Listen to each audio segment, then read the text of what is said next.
में चुनाव और उपचुनाव उत्तर प्रदेश में होने जा रहे हैं, किस तरह का माहौल देख रहे हैं? कोई यूपी की अगर बात करें उपचुनाव में, सारे चुनाव पर समाजवादी पार्टी के उम्मीदवार ऐतिहासिक वोटों से जीतेंगे, क्योंकि इस पार्टी के नेता और उत्तर प्रदेश की जनमानस की आशा और विश्वास के केंद्र आदरणीय अखिलेश जी के प्रति लगातार लोगों की उम्मीदें, विश्वास और भरोसा बढ़ता चला जा रहा है। लोकसभा के परिणाम आपके सामने हैं और मुझे लग रहा है कि लोकसभा से भी बेहतर परिणाम इन उपचुनाव में आने जा रहे हैं। चुनाव जैसे जैसे आ रहे हैं, कई नारे आ रहे हैं, कटेंगे तो बटेंगे, इस तरह समाज को तोड़ने की बात भी की जा रही है। देखिए, अब ये जिनके पास कोई काम नहीं है बताने को, जिनके पास कोई उपलब्धि नहीं है, वो इसी तरह की बातें करेंगे। लेकिन लोग ये बातें करने वालों को याद रखना पड़ेगा कि देश हमारा गंगा जमुनी तहजीब का देश है। ये देश एक दूसरे के सुख में दुख में साथ रहने वालों का देश है। इसलिए इस देश के अंदर, इस प्रदेश के अंदर ये नारों का कोई मतलब नहीं है और जो भी प्रयास करेगा इस तरह की नकारात्मक राजनीति का, जनता उसका जवाब देगी। लेकिन मायावती ने कहा है कि हमसे जुड़ेंगे तो आगे बढ़ेंगे, सपा भाजपा पर हमला करते हैं। देखिए, ठीक है, वो उनकी अपनी पार्टी है, उनकी अपनी विचारधारा, वो अपनी बात जरूर कहेंगी और कहना चाहिए, लेकिन जो सामने है चीज उसको आप नंदाज नहीं कर सकते हो। लोकसभा के परिणाम आपके सामने हैं, जितने भी आपके पास सर्वे से लेके जो गतिविधियां जो मीडिया के लोग हैं या देश प्रदेश के लोग समझते हैं जिन चीजों को, वो सारी चीजें आदरणीय अखिलेश यादव जी के पक्ष में। ये झारखंड में भी आपकी पार्टी कैसे उतारे? हाँ, बिल्कुल सारी जगह पे जहां जहां चुनाव हो रहे हैं, इंडिया अलायंस की सरकार बनेगी और उस सरकार को बनाने में हम समाजवादी लोग महत्वपूर्ण भूमिका अदा करेंगे।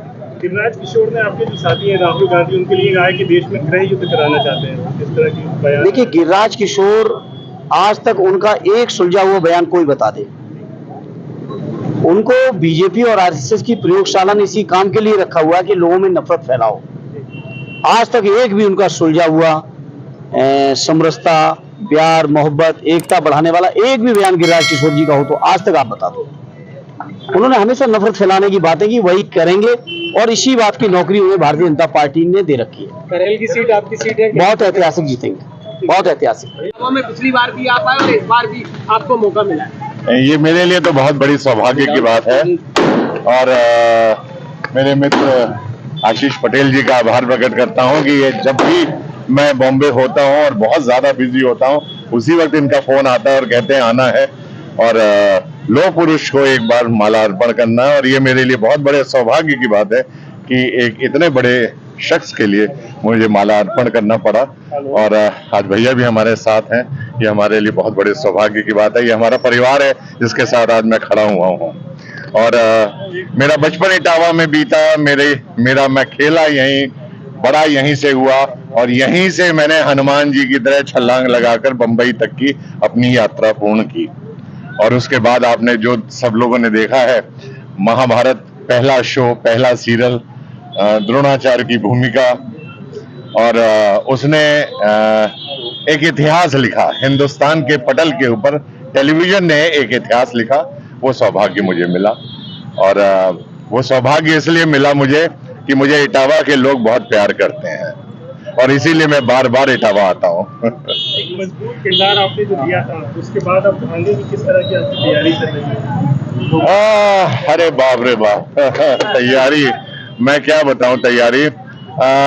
मुझे करीब लगभग 40-45 साल हो गए बॉम्बे में रहते हुए और 37 इयर्स, महाभारत 37 साल पहले आई थी और तब से अभी तक की मेरी यात्रा ये है कि 10,000 एपिसोड मैं अभी तक कर चुका हूं टेलीविजन के ऊपर।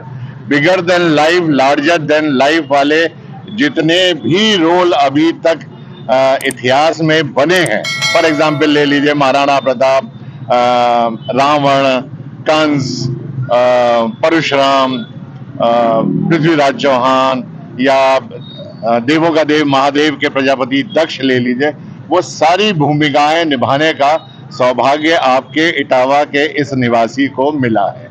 बॉलीवुड में गैंगस्टर की जो भाग रही लॉरेंस बिश्नोई ने जो सलमान के घर पे हमला किया, उसके बाद उनके जो सहयोगी थे बाबा सिद्दीकी की हत्या हुई, तो इस टाइम में बॉलीवुड में कैसा माहौल है? किसी कोई डर या कोई भय का माहौल है इस समय? सर, बॉलीवुड तो एक ऐसी इंडस्ट्री है जहां काम तो रुकता ही नहीं है, चाहे आंधी आए, तूफान आए, कुछ आए, वो उनका पर्सनल क्या रिवेंज है क्या नहीं है उसके बारे में मुझे ज़्यादा जानकारी है नहीं, लेकिन जितना भी है वो यही है कि बॉम्बे की पुलिस बहुत सक्षम है और अपने केस को सॉल्व करने के लिए और वहाँ के लॉ एंड ऑर्डर को कंट्रोल करने के लिए। तो मैं पुलिस के ऊपर पूरा विश्वास करता हूँ और मुझे लगता है कि हमारे देश की जो पुलिस वैसे भी जो है बहुत सक्षम है इन क्राइम को कंट्रोल करने के लिए। महाराष्ट्र में विधानसभा चुनाव होने जा रहे हैं, आप भी वोटर्स हैं, वहाँ किस तरह का माहौल देख रहे हैं? महाराष्ट्र में किस तरह की सरकार चाहती है? महाराष्ट्र में अब ये तो जनता के ऊपर है, वो देखिए किसको चुन के भेजती है किसको नहीं करती है, लेकिन मैंने जितना भी अभी तक देखिए मैं कोई पॉलिटिशियन तो हूँ नहीं, ना ही राजनीति में हूँ और ना ही मैंने कभी किसी पार्टी को ज्वाइन किया है। मैं कलाकार हूँ, कलाकार के तौर पे इतना ही कह सकता हूँ कि जो प्रेजेंट सरकार है उसने महाराष्ट्र के अंदर बहुत सारे रुके हुए कार्यों को कंप्लीट किया है। इससे पहले की जो सरकार थी उसने कोई कार्य नहीं किया था, वो बिल्कुल ठप पड़ा था मामला, बिल्कुल कोई काम नहीं हुआ था उस वक्त। लेकिन अभी की जो सरकार है उसने बहुत ज्यादा काम किया और अभी हम लोगों ने राहत की सांस भी ली हुई है।